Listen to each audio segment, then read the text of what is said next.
Hello, and thank you for coming to the 10th Lake County Film Festival. This is the Q&A for the Escape Plans short film program, and I'm very happy to have both filmmaking teams here with us. We have Sabina from Variables and Nora and Rami from Alina. How's it going, everyone? Hi. Great. Cool. Great. Let's see. I guess I should just start with questions. I don't know. Yeah. Okay. Great. So I want to ask both of you where you got the ideas for your films, but also with an eye towards. I know both are based on true stories. How did you adapt the stories? How much is true? How much is real? How much, how did you go around adapting your basically true stories into your short films? You guys go ahead. Flip a coin. Okay. Yeah, we had a general interest in women during the Holocaust. My mom's Jewish, and I've always been really interested in how regular people, how they remain proactive in very dark moments in history. Because I think that it's kind of amazing how much people manage to do, and often heroically, despite the world kind of falling apart around them. So we came across the story of kind of a girl gang, a network of women that worked in and out of the Warsaw Ghetto to smuggle all kinds of things like vaccines and medicine, but children. Mm-hmm. So we got really hooked, and we felt like it was a story we had to tell, and started doing a lot of research. And the film itself is a composite of various events that happened. So a lot of it's true, like the use of cigarette papers, hiding children in boxes, the incident with the Nazi kicking the boxes in the back of the truck. All of that was pulled from real events. It was also, I would say, Rami, you can probably speak to this, but the fictionalized parts really came out of Rami's own experiences growing up in war himself. It's you cannot compare, any conflict to each other. The Holocaust is very singular, but it was interesting in a way as a writer to work with a director who experienced war as a child and had a mom really protect him through challenging moments like that. So a lot of the emotions and tension come from real life experiences that came from him, honestly. So, yeah. Sabina? That's really cool, guys. Yeah, mine is, so a friend of mine, his name is Radoš, was a math whiz in Bosnia during the war. And the basis of the plot of the film actually happened to him. He, with his math club, got pulled out of the war zone and went to compete in the Olympiad in Canada. But I too took a lot of liberty in terms of actually the characters that I created. So I would say for Variables, the plot happened, but the characters are all sort of slices of other people that I've met along the way, as well as myself. Because once I started writing it, I really wanted to talk about the sort of more global experience of children that were in the war at that time, and as well as like other elements. I know for Americans it's hard. We call ourselves like three ethnicities, and we all look the same to anybody outside of Bosnia. But in Bosnia, it's very specific. It's almost, if we were three different races, it would be more visible. But people treat it that way. And so for children who were from what we call mixed marriages, which Nikola is in my film, it was doubly difficult because they were not accepted by either of the sides, the two warring sides, because people would be scared that they were just for the other one. And one of my best friends had that was her case, and it wasn't mine. My family is Muslim on both sides, and so my experience was very different. And where part of my experience came in is when he ended up on his own in Canada, and that's what happened to me. I was just sort of taken out, not knowing that I wasn't going to be going back or seeing my family for a year, that I was alone. And I wanted to infuse the film with that feeling, and then gave him sort of the dual ethnicity identity to honor my friend and kids like her who had to struggle even worse than I did, which I couldn't even imagine until I really talked to them. So it was just sort of a combination of a lot of truth put in characters that I came up with. How much inspiration did you draw from the similarities that your stories have to the things that are going on today? There's Nora, you know, we recently found out there's still hundreds of children taken away that we still don't have parents to. Sabina, we're still refugees around the world are still trying to escape war zones and not succeeding. Did that serve as any inspiration when you were making the films? For me, definitely. I mean, I wrote this in 2017, and then we filmed in 2018 and edited, and everything came out in 2019, the end of 2019. And it was just around the time that the cages and kids and all that was happening, and the refugee crisis, and I was constantly bombarded with stories of bad immigrants and illegal immigrants, and Muslims are bad, and we're banning these Muslims from coming into the United States. And it was very triggering for me, you know, because we came to the United States as Muslim refugees fleeing a war zone, and under the circumstances when I was writing the script, we wouldn't have been allowed to come in. And my parents and me and my brother are, you know, we're very good members of the American society. We wanted nothing other than just to survive. And that's part of the reason, because in Radosh's story, he goes back. He actually returned back to Bosnia after the competition. And I wanted to address that in a sense that I kept Nicola in Canada to raise awareness that not every refugee that comes in, I actually don't think any of them are bad, but you know, for people who might have a different opinion, that maybe they can empathize with one child who has no other option than just to stay there. And he didn't come to take anybody's job. He just came to survive. And so that was very much on my mind as I was creating the film. Nora? Very similar. It's so cool to hear you say that. Yeah, we were inspired to do the story in 2016. Started writing 2017. It was actually it was a conscious decision to do it as a response to what was happening with children at the border. So that was the full inspiration. We were reading about what's happening in history. I'm the daughter of immigrants. Rami was immigrating at that specific time. We have friends that are undocumented, and it's like very big part of our daily life is thinking about immigration, displacement, and what was happening to the separation of, like, separating a child from their parents. To me is one of the greatest crimes, honestly, you know, to separate a family like that, mother from child. So it was eerie to us that, like, the story that happened, obviously under the Nazis, was happening here, you know. And so, yeah, it was completely on our minds. And even in our casting, some of our cast was Jewish, some of our cast was Muslim, some of our cast was Mexican, some of them were activists in the border. So it was a conscious decision to have everybody on board in terms of the cast. Some are Polish, of course, bring in a personal connection to the story, whether it's in their past, their family's history, or their present family's circumstance. Right? Yeah. We talked a lot about this in the Always Punch Nazis Q&A, and the failure in you know, just that failure to connect between, you know, the greatest generation that fought this war and what's going on today. Just such a disconnect.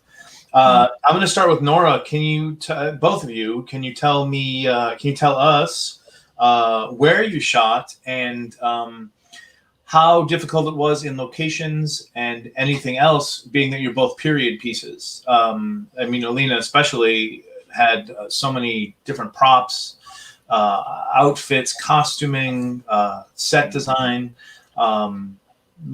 tell us about where you shot and the difficulties in period piece shooting. Yeah, well, it was definitely a journey and a challenge to film Alina, especially that we didn't have the resources to go to Europe and film it like specifically in Poland, where the story is supposed to basically take place. And so we had to film it like around us where we live in LA. So we were trying to find the right, like an alleyway that could be convincing that it's actually the Warsaw, and that that's the Warsaw Ghetto, or like Poland during World War II. Most of our film is interior. It lies a little bit. We have just like a long sequence that's a checkpoint that's kind of steady. That there's not a lot of movement outside. So most of it takes place in two different locations, Yeah. like apartments. You had to hide a light. Exactly. Basically. One apartment that's the girl gang apartment in the Warsaw Ghetto, and one that's Alina's mom, which is outside, which is in Warsaw. Yeah. We had a great costume designer, I have to say. Yeah. The costume designer, she was amazing. She was under budget. The only one who was under budget. Shout out to Chris Jenkins for that. She was amazing. She was so precise. She was definitely a rock star. She was, yeah, like, and all the production design team, they were really meticulous on like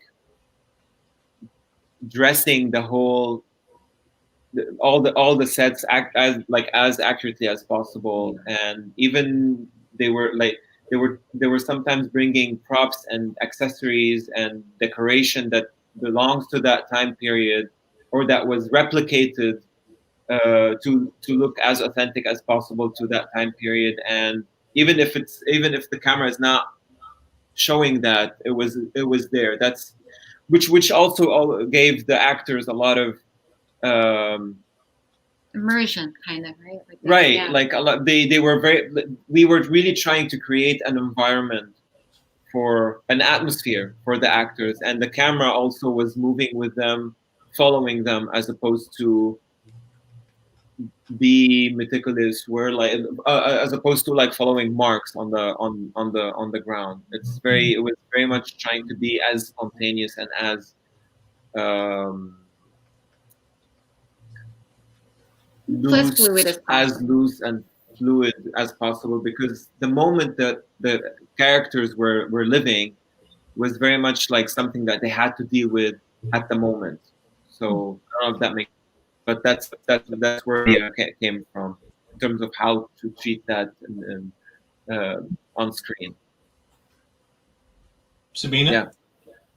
I too shot in Los Angeles, and I too wish that I could have gone to Bosnia to film for a couple of reasons. I mean, one being the locations, and then the second being very hard. It was very hard to find Bosnian kids who speak Bosnian, because they're all first generation, and turns out that a lot of those kids they're too embarrassed to speak Bosnian because they're trying to Americanize themselves. And so it was really it would have been easier, I feel like, if I had just gone to Bosnia and filmed there, but we couldn't afford it. And so that idea just fell off the table on production meeting 1. So then we just started looking for locations that could pass, and luckily half of the film happens in Canada, so that was easier. But still, like, trying to find sort of communist-looking buildings, because I had to recreate sort of that 80s buildings that would have been built in the 80s, and then add all the destruction afterwards. And so I had a really great producing team who helped me find those locations. They're locals from LA. And then my art department was also very strong. They built a lot of the stuff. We had a lot of builds. And I did costumes myself because I couldn't afford to hire a costume designer. So I just went to thrift stores and, tried to like remember what we wore during the war. And then my mom, I talked my mom into flying. My parents live in Florida, flying into LA for the duration of the shoot, because I was like, well, I'm not going to be able to actually be a wardrobe person on, like, I'm directing, and there's going to be all these extras and people are coming. I'm like, I just gave her like bags of clothes and I was like, these are for, I label them, and I was like, and then you just have to dress them, you have to prep them, you have to, if anyone has any issues, like they come to you have to iron it, you have to wash it. And so my mom sort of stepped in, and then the lead kid's mom came as well, because they had to fly in from Florida as well.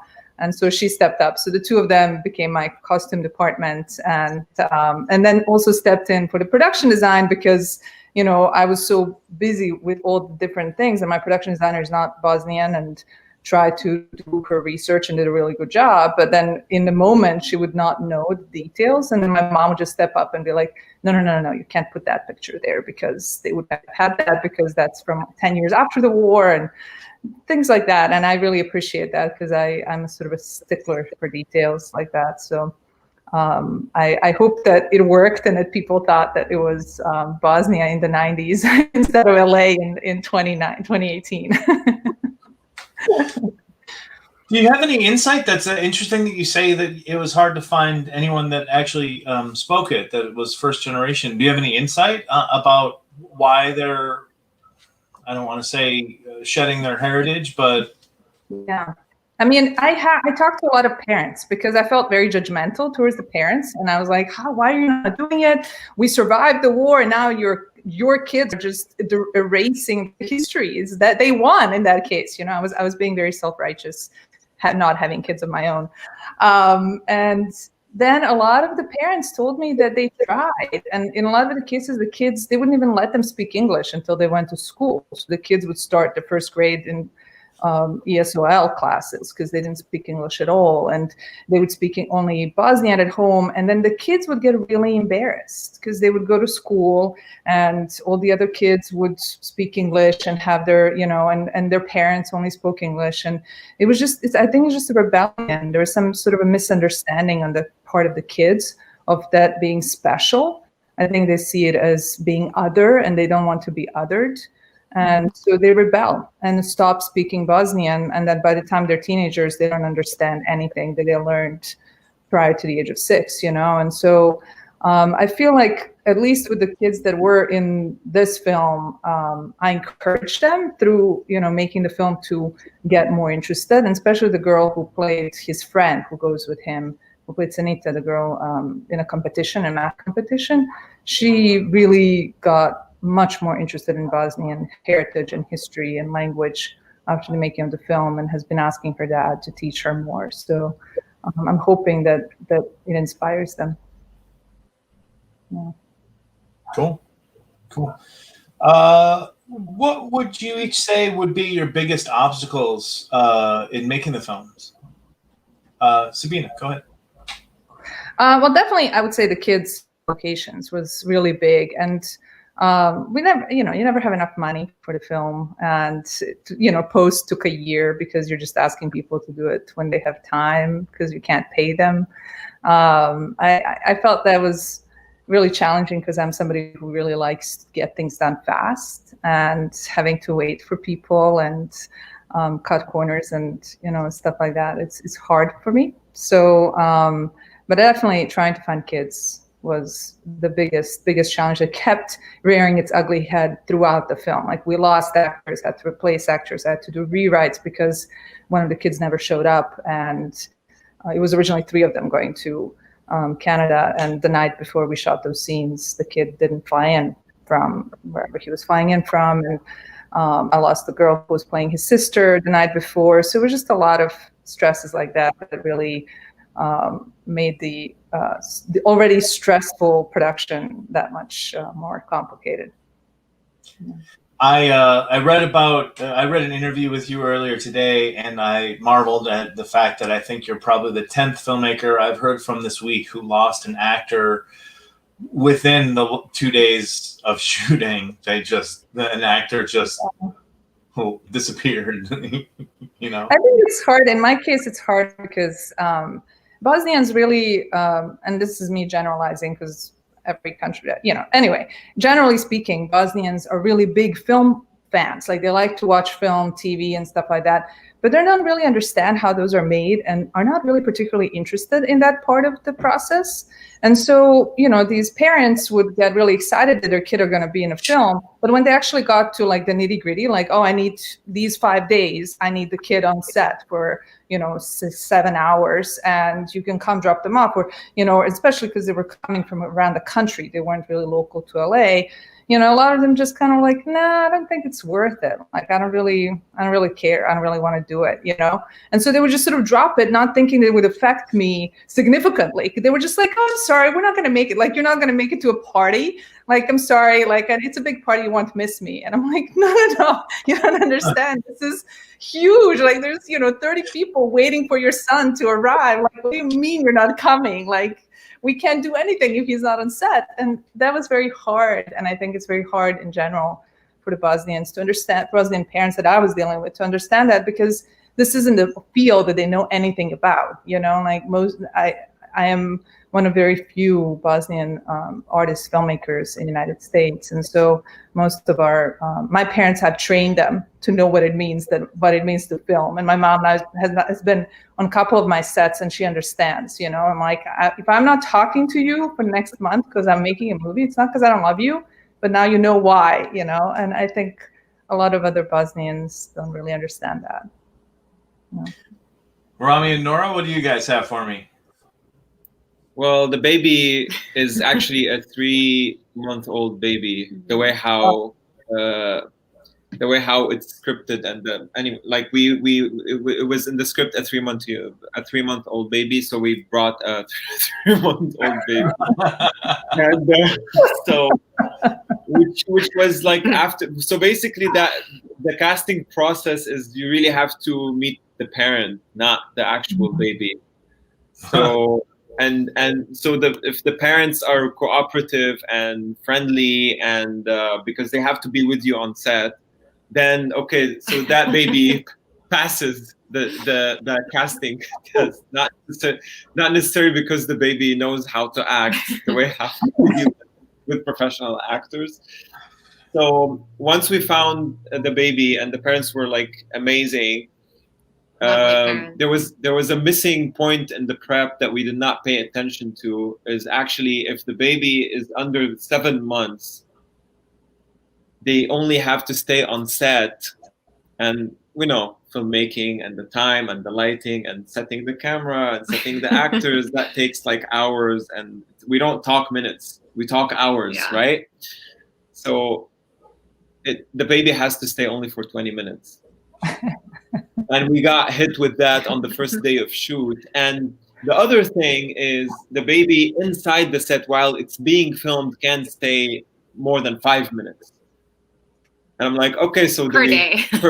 Yeah, so 20 minutes on set in general. 5 minutes filming. 5 minutes filming each time in those. Yeah. Anyway, so we got hit with that piece of information. So I'm like, okay, so on the first day of shoot, we learned that. Exactly. Yeah. Where the baby had actually scenes, right? So we told the teacher and the nurse, because there's a rule where you have to have a teacher and a nurse for the safety of the baby. For the safety of the baby. I'm like, guys, like basically now you canceled the whole film. How are we going to be able to function? So that was pretty challenging, but the baby actually, she was a great actress. So we were able to finish very quickly with her shots very quickly and shuffle around our schedule to which is actually like, okay, so let's finish everything that we have to do with the baby in 20 minutes. That's it. And then off, like with the way that you do with a star, Right. So the baby was actually she was a star. The real we're star. all just in her world. Yeah. And then she went back to the trailer. Literally. Yeah. Back home, not the trailer. There's no like she's a lot more luxurious than a trailer. There's just we love Baby Daisy. We love her. She hit the bottle hard, right? When she got to the trailer. She was useless the rest of the day. Exactly. Yeah. Exactly. Maybe you know, it doesn't sound like Mandalorian was out yet, but maybe you should have gone with animatronic instead. Maybe. We thought about it for a second, but we looked them up and they looked a little, the ones that we had no budget for this thing. So the ones that were in our price range were like very creepy. And so we were like, we don't want people to be like, why is this baby so creepy? We don't, you know, like the whole point is for them to care about this baby. We did have we had a doll for some part of it where like the camera is far, or like when the baby's in the box, we didn't want her to suffocate. And the box is really small, so when we were putting the baby in the box, that was not necessarily Daisy.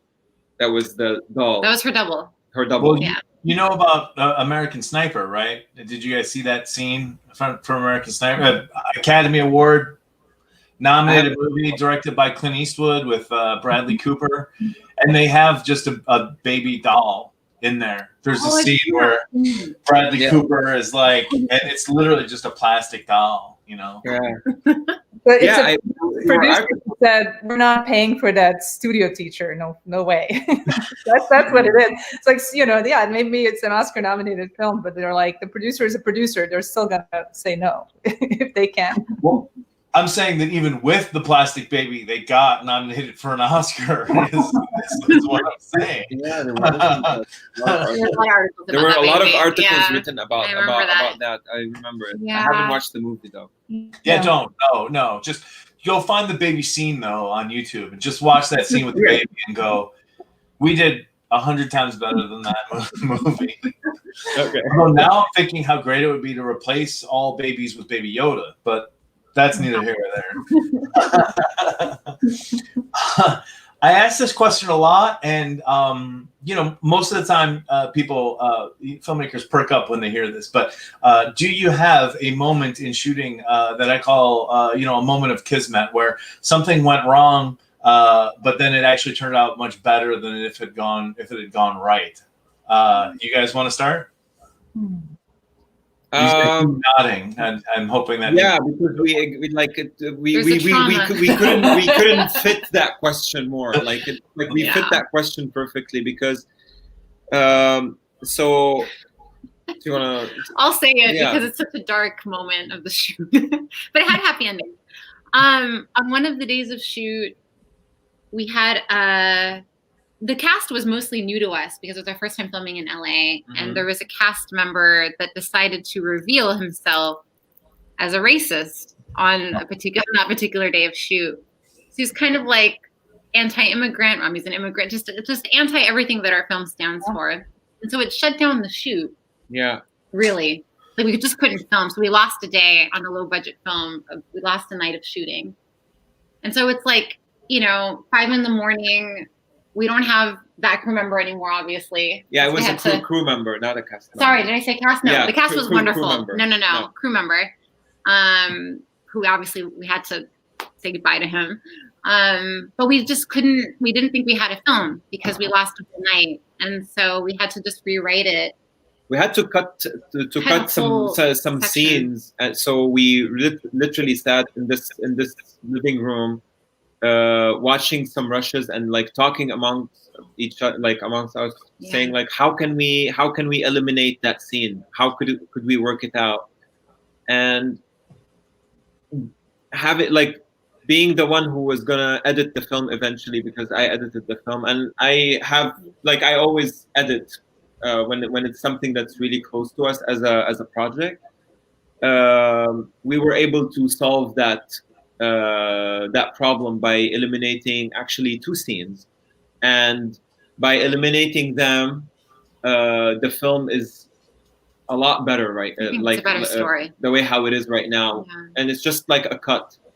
That all we had to do is just like a what I call them, like a smart cut that we were able to, under the feeling of I think adrenaline and I think it was like an angel. Like it was like we were just like, this film is done, and I think there's like cinema angels that come in and whisper in your. It really felt like that. It wasn't us. It was like somebody just felt bad for us from wherever and like fixed it for us. Yeah, and your editing skills. Yeah, but I mean, it was. Yeah, it was rough. We just have to. A lot of our industry is like problem solving, and being experienced at problem solving. And sometimes you succeed, sometimes you fail, and you learn, hopefully, when you fail at something that, okay. So yeah, that's that was it.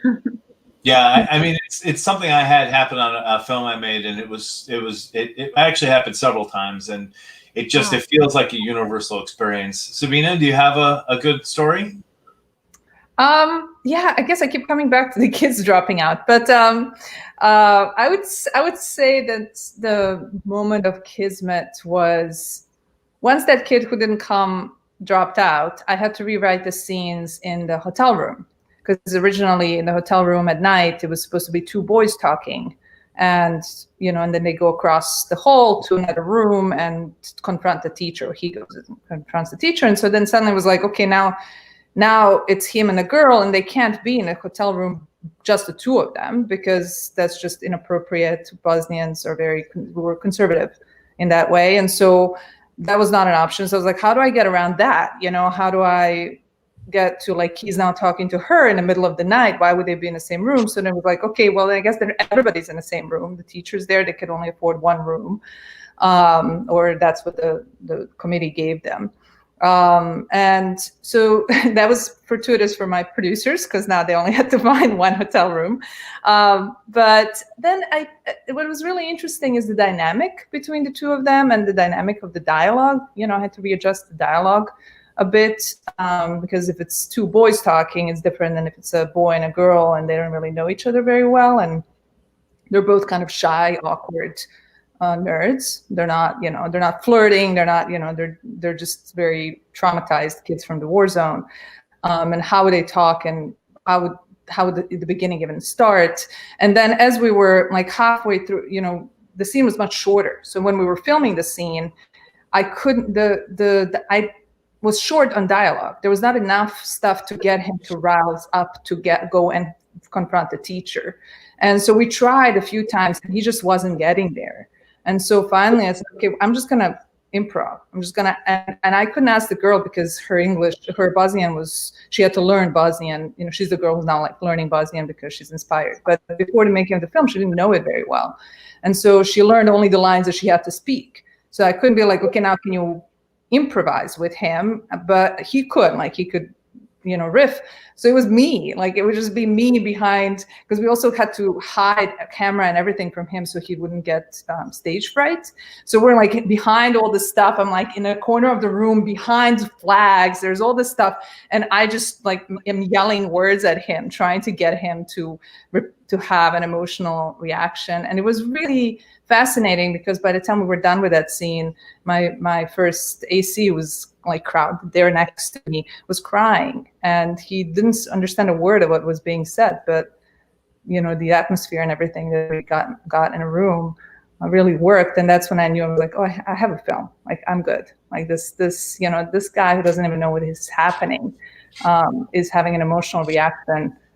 I think I got it. So that was sort of a fortuitous. In some way, I should thank the kid who never made it and be like, thank you. I made a better film because you weren't in it. I don't mean that. Yeah, I kind of only have one more thing I want to talk about before we're just moving into what the future holds for the film and for you guys as far as what you might be working on next. And I feel like the number one thing I hear from independent filmmakers is how hard it is to get any names attached to their films. And you both got, pretty established names connected to your films. How did you do it? How did you get the script into their hands to check out? Sabina, how did you get Goran? Well, Goran and Mira Furlan, who plays the teacher, is a very, very famous actress back home. She's an icon. She's someone like Meryl Streep of former Yugoslavia. I mean, my parents were obsessed with her when I was a kid. I knew exactly who she was my whole life. And I met her, I want to say now, maybe 6-7 years ago, because I had another script that that I really wanted her to be in. It was a features film. And I asked everybody in the community, I was like, does anyone have any connection to her? And it was like a friend of a friend of a friend. And I said, please, I'm not crazy. I really want to get her the script. And if she likes it, she can reach out to me. Here's my email. If she doesn't like it, she never has to talk to me again. And then she did. She reached out to me and said, I really like this. I have some notes and thoughts, but I would love to meet you. And so we met, and I was a nervous wreck, but she was very kind. And that film we never ended up raising funds for, and so it just sort of went away. And then when I moved to LA, she lives here, I reached out to her and just been like, hey, I'm the director who rose your hopes and then never delivered, as most of us do. But I still want to work with you, so maybe we can come up with something else. And we just sort of started hanging out as friends, because she's a very kind woman. And when this came around, I wrote it with her in mind. And so when I finished it, I only went to her and I said, listen, it's a short film. Like, I know that's just, she's used to like trailers and her own hair and makeup person. And I'm like, can you do this film where we're going to have a porta potty and there's not going to be air conditioning, and you're going to play with kids who have never acted before. But you're great. Can you please do it? But she really loved the story, and we became friends over those years. So she said yes, and I'm so grateful. I mean, it was really, it's remarkable when you work with an actor who is that experienced and has such talent, because I could just let her be and focus on the kids and on the other people. And then when she came on board and she helped me get the actress who plays their mother, who's also quite famous in Croatia. And then Goran and I met through school. So it was sort of like when she was attached, and it was easier, because then other people were like, oh, she seems to think you have something to say or offer as a filmmaker. So she trusts in you, I'll trust in you. And so that's sort of, you just get the first one to be your champion. And it really, I just lucked out, I would say. I mean, just through perseverance and trying to be friends with somebody, not just use them for my profit. I try to be very specific in the way I ask questions, so I never actually ask, why they chose to do it. That's assumed that because the script is so great and they believe in you. But reaching them, was Aaliyah specifically excited to work on a dramatic role? I mean, I think she's great in comedic roles, but it was really nice to see her do something dramatic for a change. I think she was surprised, by the fact that we thought of her for this particular role, because I think people do tend to think of her in comedy, and certainly I think that this might be her first period dramatic piece. Yeah. But she was down for it. She was like, sure, yeah, I'll try it. Like, she's very go with the flow, I would say. And she saw a previous short of ours, and this is how we connected. That's how we first connected. She saw it and was agreed to meet with us based on that project, and took, honestly, it was like a leap of faith. Like, she was like, yeah, I'll try it, and it was amazing, because I think we first heard like her accent and kind of her character composition. That was like on just when we first started shooting. Yeah. But she did beautifully, I think. I think she does great in all kinds of roles and has like such range. And I cried on set watching her through the monitor for the end of the film. I was so moved by it. I kind of forgot it was her at some point when I started. She was so blended, like she blended in that world perfectly. Yeah. And Great. Yeah. Any advice for connecting with so many actors? Name actors that you. Nothing. I would say have the boldness, because sometimes we think like it's impossible, or it feels impossible, and it doesn't hurt to try. Sometimes I didn't know that Ali would say yes to our project. We just kind of tried, and we were like, the worst thing she's going to say is that she's busy or she can't, but it happened to hit a window where she was between seasons of a show. Yeah. And so the advice that I would give is, like, if you have somebody in mind, if you're a little bit shy about it, as I am, try to swallow that shyness and just go for it and see what happens. You never know. Did you contact management, agent? We did. Ran into her at on the street. No, although we found out Our after. records. We live really close to her. Yeah. But we didn't know that going into it at all. We went through the reps, but I think they were very much just like, they passed on our short, and it was really her curiosity and watching our previous short is what led for her to take a meeting with us. And once she took a meeting with us, we were like, we're working on several projects, but hey, we have you in mind for this particular short. Can we have you on board? And then after that, we were in touch, I think, with her manager, assistant, or something. Then it's like you do a memo and all that stuff. But it was really just coffee. Yeah, it was just having coffee, like her agreeing to have coffee and then just talking and connecting as human beings. I think, Sabina, like it's you mentioned this. Sometimes it's just like you're connecting with a person. Yeah. And seeing, would it be fun to go on this journey together? In our case, it's a dark subject, but would it be interesting for us to try to collaborate? And but I think the biggest thing is like not being we were amazed by like how, in seeing other shorts in the festival circuit now, a lot of shorts have amazing actors that one wouldn't think they would do a short. Yeah. And I've heard that some people respond to this type of question. It was often just like, trying, just like having the boldness to just give it a shot. And if they say no, then there are a lot of wonderful talents that are not famous yet. So there's also a joy sometimes in discovering people that aren't. Some of our, we had wonderful actors in our shorts that were not necessarily well known yet, but they were great discoveries for us. So yeah. I was drafting a press release at one point, and I thought, what are press interested in? Basically stars. Local connections and stars is basically all. And I started going through the shorts and compiling them, and I actually forgot that Goran was in Variables. Like I watched him on TV for a decade, and I just didn't even remember to write him down. There were so many other people in so many other shorts. I was like, oh well, this list already has a bunch of people. I didn't start digging or whatever.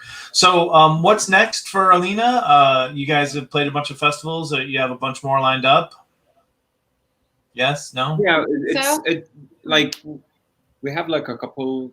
Yeah, we're still doing the festival run, I think, and we're also trying to see if we can extend the story into a feature, or like loosely adapt it into a feature. We're still in that conversation, and honestly, because of the festivals and the way pandemic.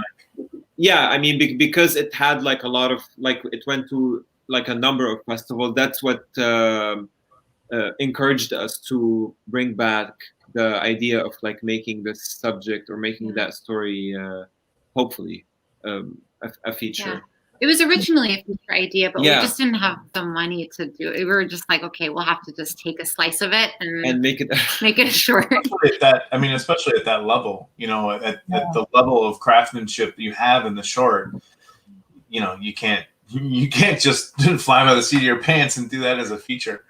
Yeah. Personally, I was very, I'm intrigued more at the variety of stories that you were looking in. I know that people don't really do shorts compilations much anymore, anthology films with a lot of shorts, but you mentioned researching women in World War II, and I think that would be pretty compelling to have several, 5, you're 25 minutes. So really as low as three to five of these stories together, I would be really compelling to me, I think, That's really cool. But it doesn't seem like there's much money in anthology films, or people would make it more often.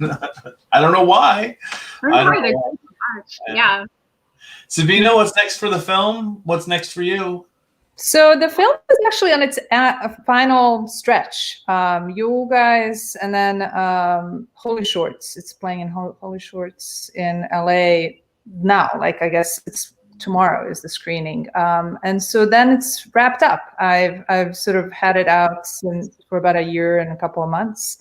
Went around the world, played some festivals, and won a whole bunch of awards, which I was very happy, because I think it means a lot for everybody involved that we're recognized in some small way. And you never know with short films. I don't know what your experience is, guys, but like for me, short films, you never know. Like some films really go far, and some films that your babies and you worked really hard on and doesn't get into any festival or gets into one, and then you're like, okay, just on my Vimeo, like, you guys just, can anyone watch it?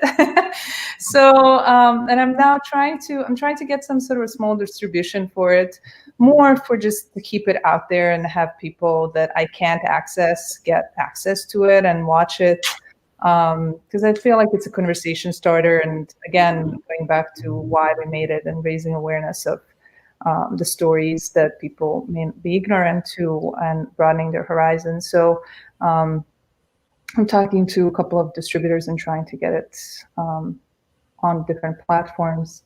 And then on my end, like I'm sort of, after many years of not telling Bosnian stories and trying to just be an Americanized American myself, as all the kids that I was dealing with, I'm sort of going back into my past. And so I have a feature film that we're talking to a production company right now to see if they get attached. That's about a Bosnian American community in Florida where we landed, and it's a sort of a neo-noir murder, like a crime drama about two brothers in that world, that I'm really excited about. And if COVID lets us and financiers don't balk at the idea of making a film about Bosnian Muslim immigrants, we would be filming it next October, November. So keep your fingers crossed, please, because it means a lot to me, and I'd love to tell that story. Definitely. Well, thanks everyone for joining us. Thank you. We'll see you guys in a couple hours with our next Q&A. Yeah.